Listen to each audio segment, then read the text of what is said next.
Hello, everyone. The prisoner exchange between Russia and Ukraine is currently in progress and includes hundreds of prisoners, although exact numbers have not been released.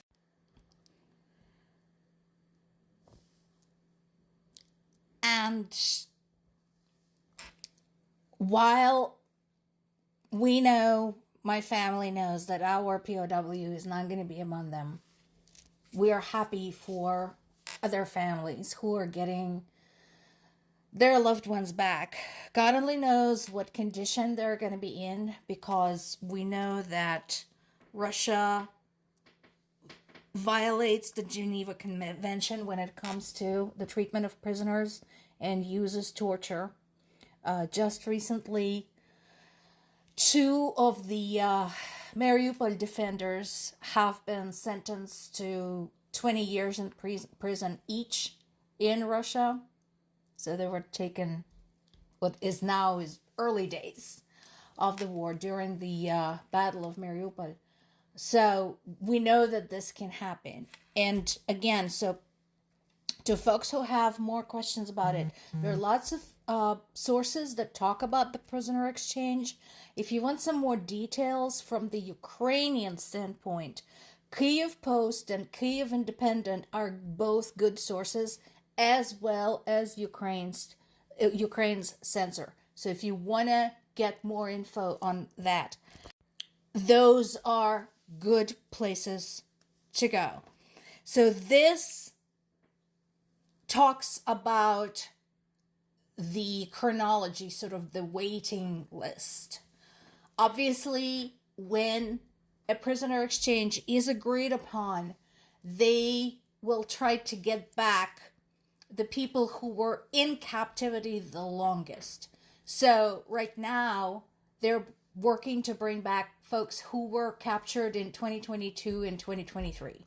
Completely understandable. They need it more. I'm not saying that being in Russian custody for even a day is a lot of fun, but it's understandable that they're trying to get back the people who were there the longest. And what we know from the people who we already got back, the conditions there are terrible. They are drastically different from the conditions that are offered to Russian POWs in Ukraine. Because one of the things that has been consistent whenever Russian soldiers were captured, the first thing that was done, they were fed.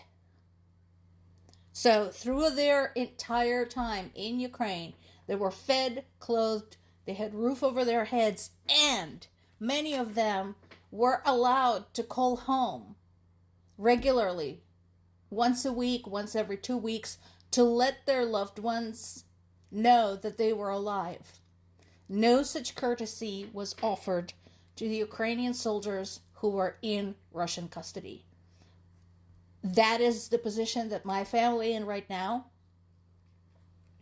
You know, we know our POW, our soldier, was captured back in November, December 2024. We got a confirmation from the Russian government that he is indeed in custody. We don't know anything since then. We haven't heard anything since we got that confirmation. So we don't know what state he is in, where he is, whether he is dead or alive, anything. We don't know anything about him. Now, there is still the problem going on with repatriation of bodies. So it's really difficult to sort out what precisely is going on, because on one hand, Russia is accusing Ukraine of backing down on that agreement. On the other hand, what Ukraine is saying that Russia has revised the conditions of the agreement.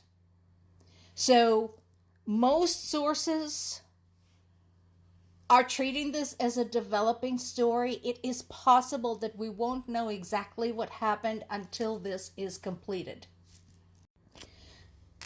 And one of the things that we talked about yesterday is also that it's one thing for Russia to pull up with some trucks on their side.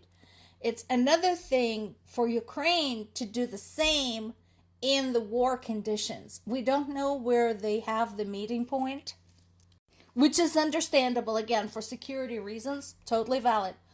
But the problem is that no matter where it is, where they're meeting for this exchange, Ukrainian convoy has to travel through the war zone under severe shelling.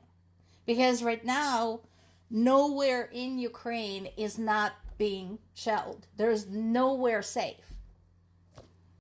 Case in point, this seems to be like every day now. Because remember, like 2 days ago, we had the biggest one with 497 drones. No. They decided to outdo themselves and launched a yet bigger attack, launching 500 drones.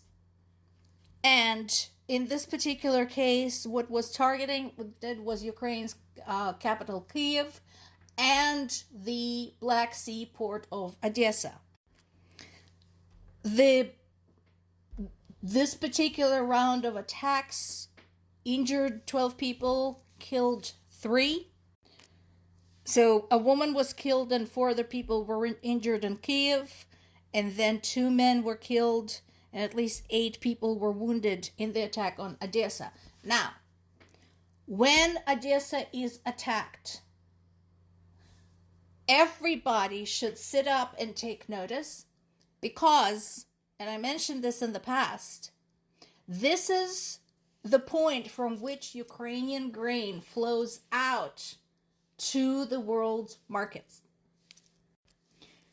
And this includes Ukraine's exports in general, the sunflower seeds, sunflower oil, other stuff that Ukraine exports to other nations, including the United States. And it also includes the humanitarian aid that Ukraine provides to the third world countries. And yeah, I know, those people who understand the seriousness of it all will like, what the heck?